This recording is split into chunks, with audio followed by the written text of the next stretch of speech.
Yo, what's going on guys? Arekkz here, welcome back to another Monster Hunter World video. Happy PC launch day, it is out today. Finally, the day that a lot of you guys have been patiently waiting for is here. You can now dive into Monster Hunter World, begin taking on those fearsome beasts, and making yourself some sweet armor and weapons in the process. And while I know a lot of you guys have been watching my videos over the course of the year anyway, for those of you that have perhaps been trying to avoid watching too much to keep things fresh, then I thought I'd put together a few handy tips to get you started. So, here are 10 things you should know when starting out in Monster Hunter World for the first time. If you do enjoy this video and you do find it helpful, then a like would be super appreciated, and be sure to comment down below if you have any questions. Now, first up, in number 1, try all the weapons. By now I'm sure you've likely seen a lot of gameplay, and perhaps you already have an idea as to what you want to use, which is great, but keep in mind that when you begin the game, you'll have the basic iron version of each of the 14 weapons in your box ready for you to try. You can dive into the training room, learn and practice the combos, get a feel for the weapon, and then take it out into the wild. There are no best weapons, every weapon is viable, and ultimately it's about using what you feel most comfortable with. Additionally, once you've got a feel for it and you want to dive a little bit deeper, I will leave a link to my complete Weapon Workshop playlist down below. That's an in-depth series of tutorials going over every single weapon, the combos, theory, and recommended skills, so be sure to check that out if you want some more pointers. Then, in number 2, eat before you go on quests. Eating before a quest allows you to gain a series of buffs, most notably to your health and stamina, but also stat buffs like attack and defense boosts, elemental attack boosts, etc. You can either eat up in the canteen before leaving to go on a quest, or if you forget, you can eat at the base camp when you land. Early on, the buffs will be a little bit more limited, but as you progress through the game, complete optional quests, tasks for the villagers, and deliveries, you'll unlock additional food options. And eventually, these buffs will result in full health and stamina boosts, which is a great way to start a hunt. Keep in mind if you die, you lose those buffs, but either way, it's a good way to start out. Number 3, investigations are your best friend. As you play through the game, you'll unlock more optional quests, so in the event that you want to farm a particular weapon or armor set, you'll naturally need to hunt the same monster a few times. And while you can do that through optional quests, the better way are through investigations. See, as you hunt monsters, break parts and collect tracks, you'll unlock investigations. It won't always be for the same monster you're hunting, but sometimes it will be. Investigations are essentially a never-ending pool of quests that build up the more you play, but there's also a finite number of times you can complete them. You can see that listed over here on the right, this small number.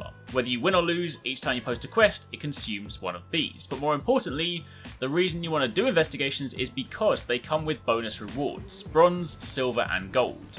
So often, if you're searching for a particular part, maybe a rare part, while the optional quest can drop it, you'll have more chance of getting it if you do an investigation, since it can also show up in the bonus rewards. Your investigations appear at the resource center, and upon registering the quest, you can then post it at the quest board.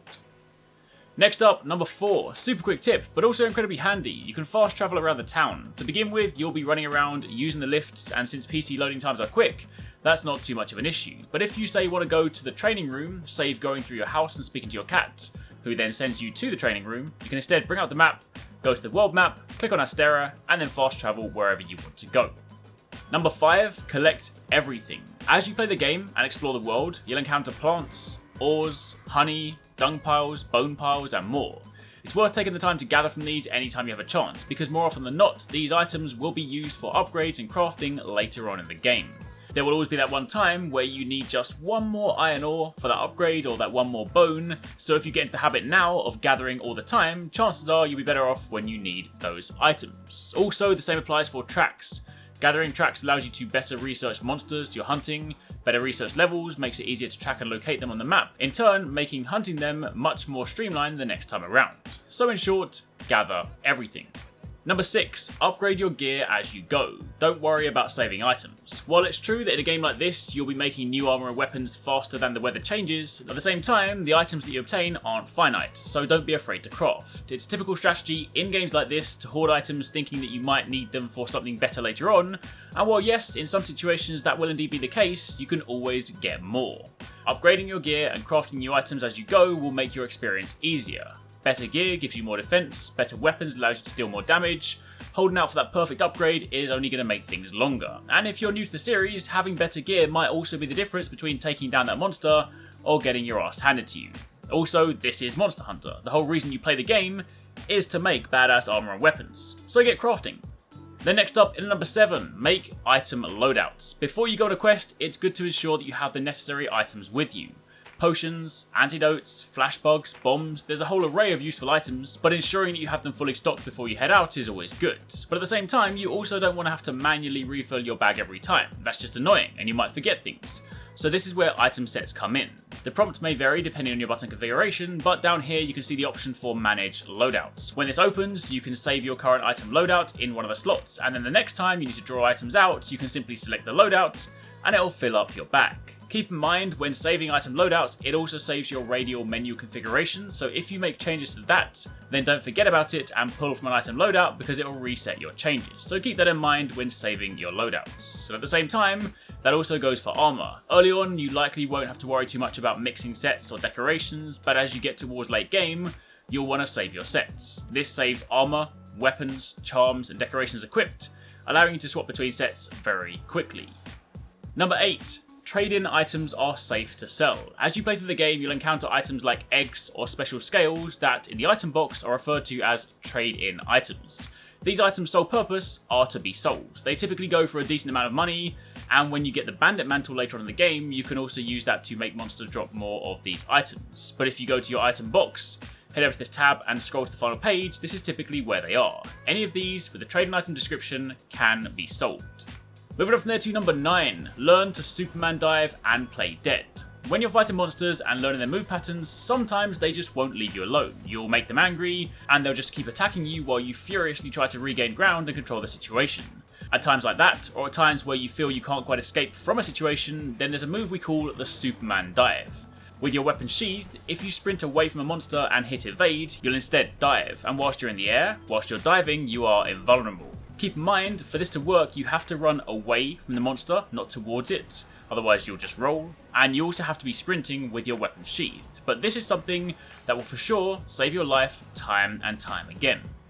And the same also applies for playing dead. See if a monster knocks you flying, sometimes they'll have a quick follow-up attack that is often too quick to dodge out of if you're in the recovery animation. But one useful nugget of information is that when you're lying on the floor, after being knocked over, if you don't press any buttons, then for a few seconds before you automatically begin to get back up, you are invulnerable. A prime example is an attack that Nogagante does when he sends you flying, then follows straight up with a ground smash. If you lie there and don't move, you'll survive. But if instead you try to get up quickly, the follow-up attack will likely kill you. So while it might go against the grain to not react instantly, sometimes this will save your life. Then finally, in number 10, playing the story with your friends. Now despite what some people may tell you, you can actually play almost the entire game with your friends, story included. For the most part, if you're doing optional quests, investigations and the like, it's as simple as joining the lobby and hopping on the quest that they post. But when you're playing through the quote-unquote story for the first time, it's a little different. Quests that appear in the assigned section are essentially story missions. Once you complete them, they appear again under optional and can be done as many times as you like. But doing them for the first time as assigned quests is where you'll encounter the cutscenes. Now, quite why Capcom did this, I don't know, but when playing assigned quests, you can only join your friends once all players have seen their own respective cutscenes. So, if you want to play through the whole game with your friends, then when doing assigned quests that have cutscenes, you'll need to load into them alone, get to the point where the cutscene plays, and at that point you can either quit and rejoin the quest together, or your friends can just join you in progress. As annoying as this is, keep in mind this is only something you'll do for a very small portion of the game. Once the story is out of the way, every other quest you go on, investigations, optional, event, etc., will be as easy as post and join. But for assigned, this is the necessary flow. So to reiterate, let's say 4 friends are playing these missions. All 4 friends load into the mission, watch the cutscene. Once it's done, 3 of those friends abandon their quest, then join the 4th friend in progress, back from base, and you can all complete the mission together. But that, my friends, is pretty much it. Those are a few handy tips that should help you kickstart your PC adventure in Monster Hunter World. I have a whole array of tutorial videos I've made over the course of this year following the game's release on console, so there's a good chance that if you have any questions, I've already got a video covering what you need to know. That being said, I will link a few more specific videos down below, things like how to make money, unlock certain items, missions, stuff like that. So check the description box as well, but of course, if you have any questions, then likewise, you can post them down below. Most importantly though, have fun. Monster Hunter is one of my favourite series, so I genuinely hope you guys that have been waiting so long enjoy your time playing. But for the time being, thanks again for watching, take it easy, catch you next time, peace out.